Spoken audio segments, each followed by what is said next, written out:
74 na lugar sa bansa ang nakikinabang na sa 20 pesos na bigas na programa po ng gobyerno. Pero para sa mga magsasaka, problema pa rin ang pambabarat sa kanilang ani. Saksi si Bernadette Reyes.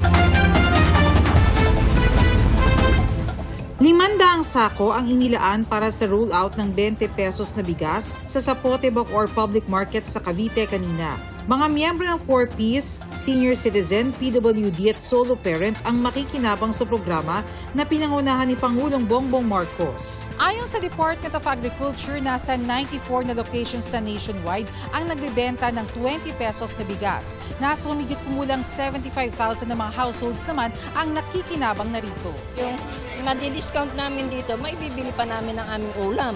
Pero may mga magsasaka namang dumadaing dahil sa baba ng bili ng mga traders sa kanilang palay.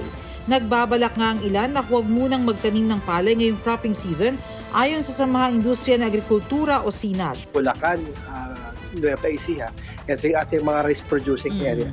8 pesos ang palay. Talagang daus-dus po. Ang puhunan po ay nasa 12 to 13. Ang nakikitang dahilan ng SINAG, kakumpetensya ng lokal na magsasaka ang murang imported rice. Mababa po yung imported na bigas, mababa pa ang taripa niya. Ang landed cost, imagine 26 pesos. Landed cost na yun, ibig sabihin, pwede siyang ibenta ng importer sa 20, 30. Ang miller, hindi siya bibili ng 18 o 19 na palay kasi gigilingin pa niya yan. Dagdag cost. Aabot siya sa 40 sa gas. Merong mga magsasaka na nagtago sila ng kanilang palay dahil ang babaga ng presyo, naghihintay sila ng mas maganda. Sabi naman ng Federation of Free Farmers Cooperatives, dapat matukoy ng gobyerno ang tamang balanse para may murang bigas pero may kita rin ng mga magsasaka. Yung 20 pesos na bigas, parang overkill siya dahil bumibili ang NFA ng palay sa 24 tapos ibibenta na ng bigas 20.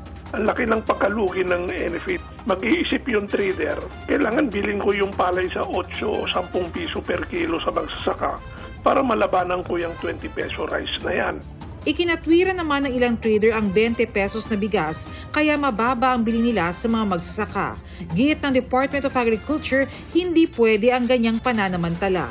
Palay na ginamit na maging bigas na ibinenta because may subsidy ang gobyerno doon eh. Hindi dapat gamitin yun na rason. Inutusan na ni Secretary ang NFA to go to these places at kung pwedeng mabili ng NFA o makita ko ng paraan. Kasi ano yun again, may pag ganong presyo may pang-abuso on the side ng mga traders talaga. Para sa GMA Integrated News, ako si Bernadette Reyes, ang inyong saksi. Mga kapuso, maging una sa saksi. Mag-subscribe sa GMA Integrated News sa YouTube para sa iba't ibang balita.